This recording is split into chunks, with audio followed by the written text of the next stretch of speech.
So when you're during that time and you get arrested for the first time, or you're sitting in jail, did you care at all? Uh, I cared because I felt like a fucking caged bird. Um, I don't really want to be told when to eat or take a shit or shower. Um, I'm not at all down with gang culture and that whole lifestyle. So that part's really tough. And then like when I had to do like a bigger stretch when I went to the pen, I mean that stuff. You're in there for like a year and you're like, I'm still not done. Like I still have so much more fucking time to do. How long were you in there for? The longest stretch I did, I got sentenced 3 years and I did half time on that. So a year and a half. Yeah, year and a half. How But was that? it was awful. It was like, away from my friends and family. I was in a prison down by the Mexican border where we got Mexican radio stations. And yeah, it's like dumb violent. It's fucking smells. You're about around a bunch of fucking dudes all day. It's no fun. And I talked about that culture before. It's like it has its own language and rules, and I'm just not fucking into any of that stuff. If anyone listening is like spent a significant amount of time in jail, they'll know that some people don't care. They're just like, whatever, I'm just gonna do a year or two here or there. I'm not down with doing an hour. Like that shit's fucking for the birds. But it's no way to live, and you know, I think part of graffiti is that sort of like free spirit aspect, and jail's the exact opposite. Yeah, yeah. You're trapped. You No, feel that's trapped. wild. In fact, for a solid like I don't know, I had maybe 20 years of my life where I didn't have a single dream that didn't have some sort of graffiti involved in it, and but while I still do have tons of dreams about graffiti, it's slowed down a little bit. But I do have dreams about jail, and the dreams about jail are it's being in an unfamiliar place and being trapped. And the recurrent theme is that I just can't get out and I'm lost in the system. And my people don't know where I am. And I don't know where I am. And it's dangerous and it smells. And, it's like this, like, it's a horrible feeling. It's like you're trapped under ice type thing, but like you're in this system. I've never been to prison. You see in movies, you see in the news, you see on TV, you hear like 5-year bid, 10-year bid.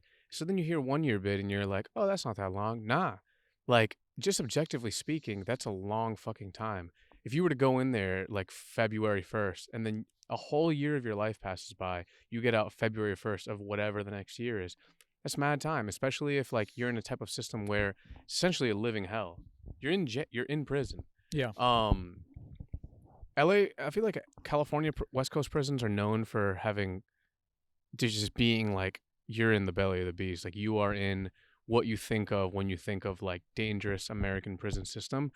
Was there any situation where they try to have you join any gangs that click with your race, or were you able to avoid that? Well, I will say a couple of the guys in the crew I've done, like more than 10 years.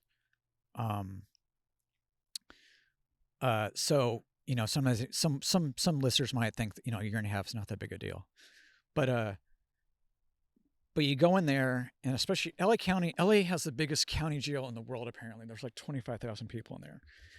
25,000 people just in LA County. That's All crazy. right, California together, state system, county system all together, has the second biggest slave force in the world. It's second to only China. So it's a money-making fucking thing. There's a reason why people get stuck in there for bullshit. In California, you get petty theft with a prior, you get 2 years. You get caught racking a can of spray paint, that's petty theft. You get caught racking it again, that's 2 years in prison. Wow. So it's set up to keep you trapped in there. When I went, so juvenile system's different. It's more just like little gangsters, like punching each other in the face and stuff, and gang banging, and street rules apply the same in the juvenile system. When you get to adult system, it becomes a racial thing. So, Bloods and Crips, both black, so they all hang together. They might be mortal enemies on the fucking street, They're best friends in there. Asians click with blacks. Mexicans have their different, they call them cars in there. So they have, Serenos, and there's a couple like Mexican gangs that are not Serenos, and they have their own thing. That's in Southern California. I'm white, graffiti writer. LA County has some white people, and I would say 2/3 of them are just like dudes that got like DUIs or like spousal abuse or some dumb shit. But then you got like the Peckerwoods and like the skinheads and stuff like that, which are, a little tougher. I went in there really not want to be, I don't call myself a Peckerwood. I'm not associated with any of those things. I'm a graffiti writer at the end of the day. But there's been a beef, and I don't know if it's still as harsh as it was in the 90s, but Mexican gangs, which control LA County Jail,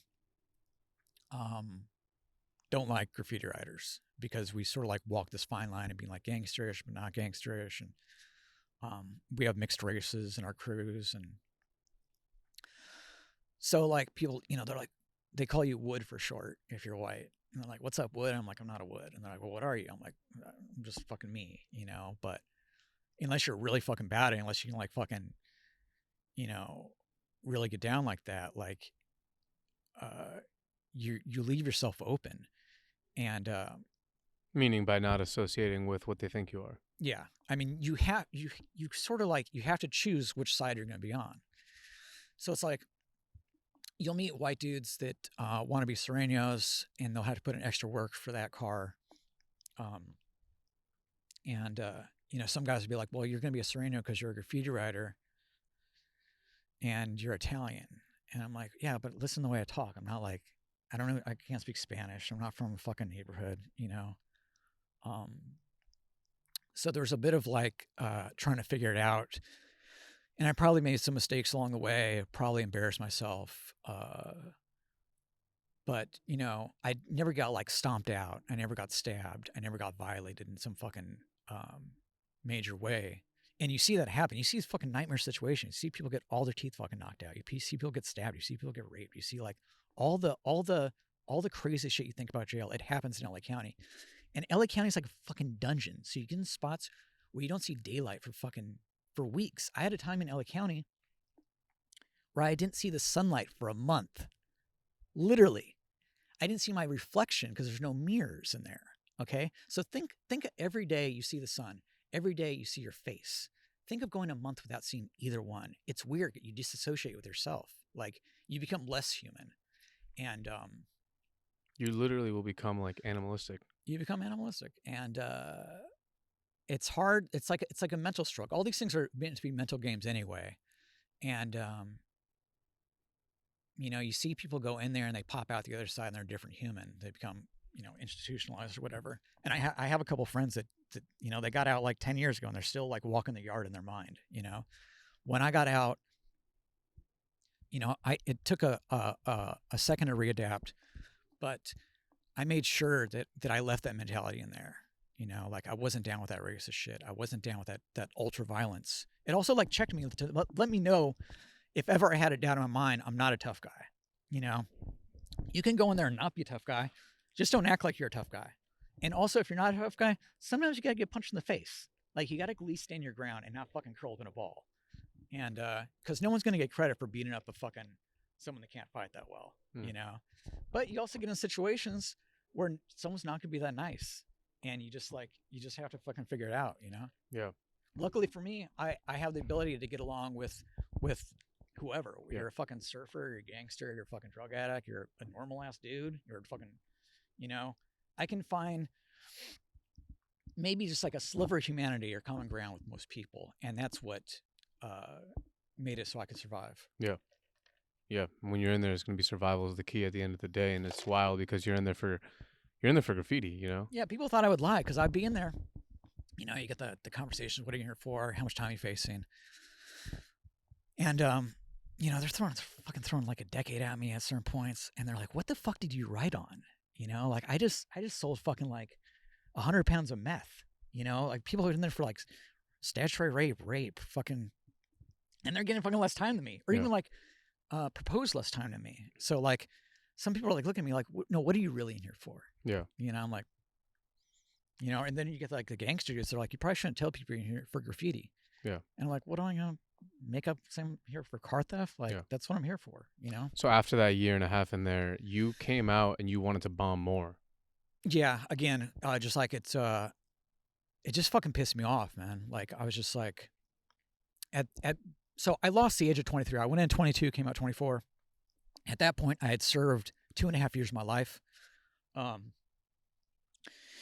California, if you do 13 months clean on parole and you're a nonviolent offender and you don't violate, they kick you loose. The last month on parole, I got arrested 4 times. None of it got back to my PO. I knew that once I discharged my number, I had to get the fuck out because I wanted to write graffiti. I may or not have changed my name again. And I knew I needed to get out because I knew I was going to turn into one of those dudes. Like, I feel like I just got through the system without like any real damage. You know, like none of those super awful things happen to me. You know, it's fucking boring, all that stuff. But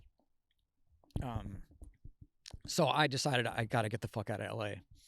And 2 weeks after I got off parole, I moved to Atlanta because Sever and Hens lived down there. And that was my first hookup outside of LA, outside of California.